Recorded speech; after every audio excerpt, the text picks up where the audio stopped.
them around the corner. There's a sweet shop around the corner, and I saw them in there. I thought, he's trying to kill me, you know. I thought you could give them out as prizes.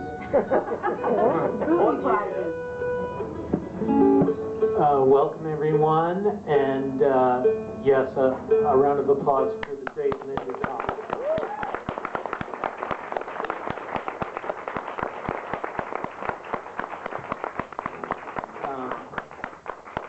Wow. Linda, do you want to just introduce who's playing this evening? Yeah, yes I do. This is my, can I hear? I can't hear anything, I'm deaf, so switch me up, Eric, would you? Can you hear? Yes. This is my grandson, Zach Hobbs.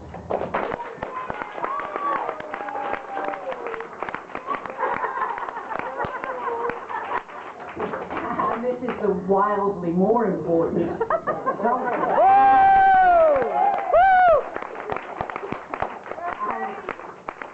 And I'm afraid both of them are upstaged by one of my favorite musicians in the whole wide world, David Mansfield.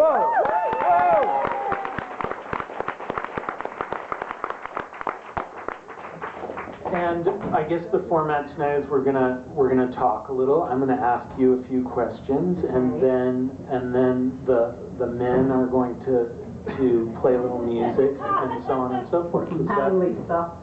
Manly stuff. I like it too.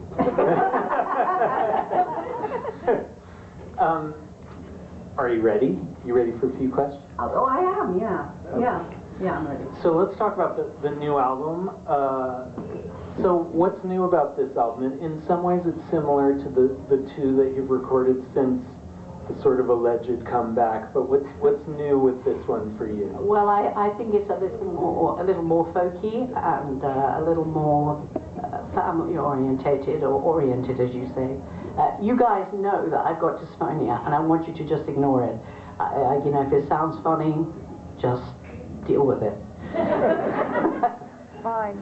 Thank you. Fine. Thank you. So I think, thank you. So I think it's more folky, a little more acoustic, and I did more work with the children and my grandchild, the children.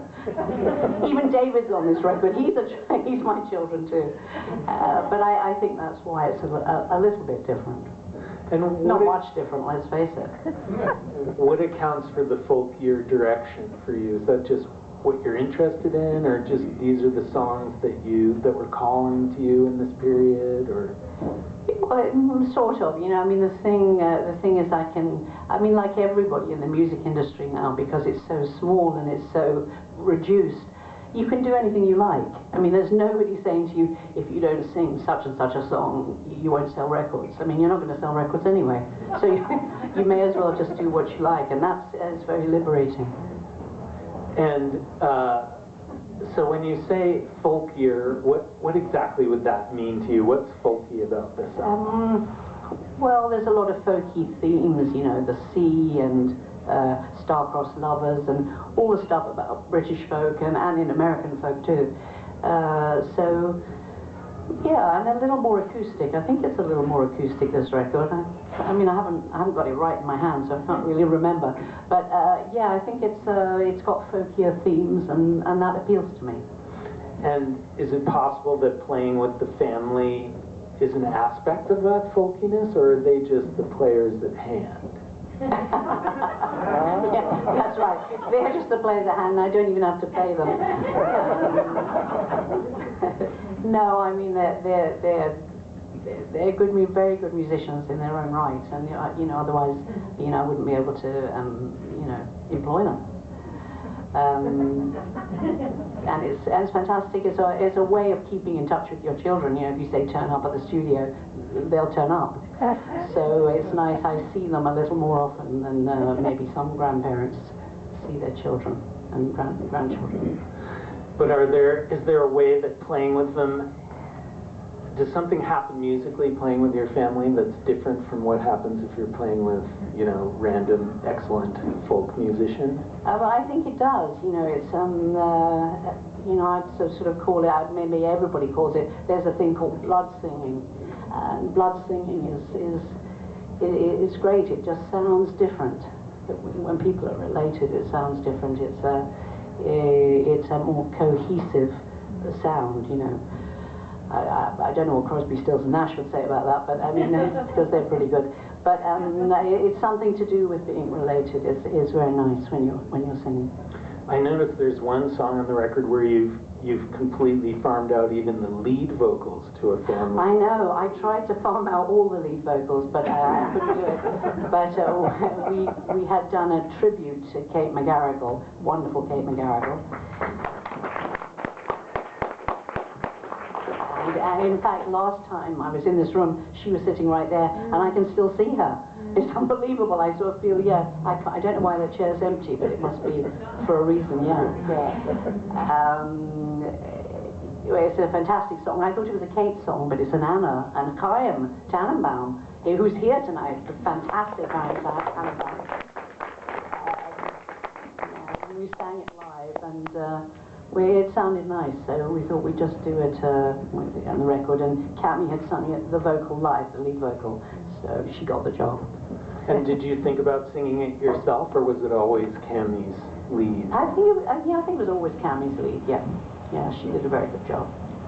One thing that's amazing on this record, to even the casual listener, is how beautiful the backing vocals are and the vocal arrangements generally. And how did that come about? The sound is really miraculous. It's like a 10cc or Fleetwood Mac wall of beautiful backing vocals. How did that? I'm leaving now. No, they are good. That's Teddy, actually. Teddy is. He's so fantastic. and so modest. But he's amazing at he's great at backing vocals, and we had him, Zach and I wrote a song, and he doctored the bridge. I think you should set up a helpline. You know, you could just doctor anybody's bridge. He's very good at bridges. So he's great at that. Teddy, can you speak to that a little, sort of how those beautiful backing vocals happened, how that became a feature of the record? Are we talking about the whole record, or just? Well, there are a couple of songs where they're particularly. I don't know. I don't remember. I don't remember doing much of anything, to be honest. So, I'm just vague memory. This record was made over such a long period of time. I was about 15 when we did the backing vocals.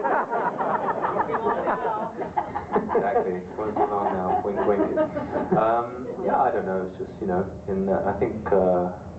I think I stacked them up. You know, I think I sang them all myself, and then some people replaced the parts, and then I replaced their parts with my parts.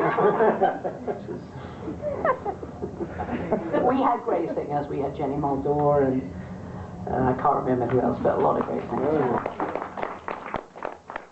As long as we're on the topic.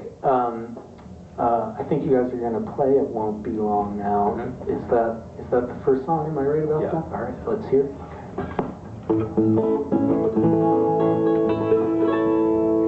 Great. 1, 2, 3.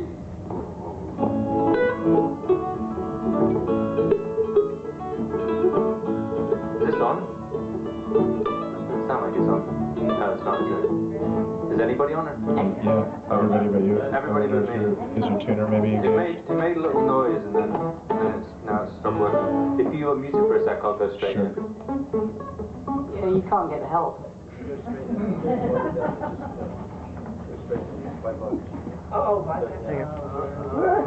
Take that. This cool. So this into your. Okay, try that. Yep.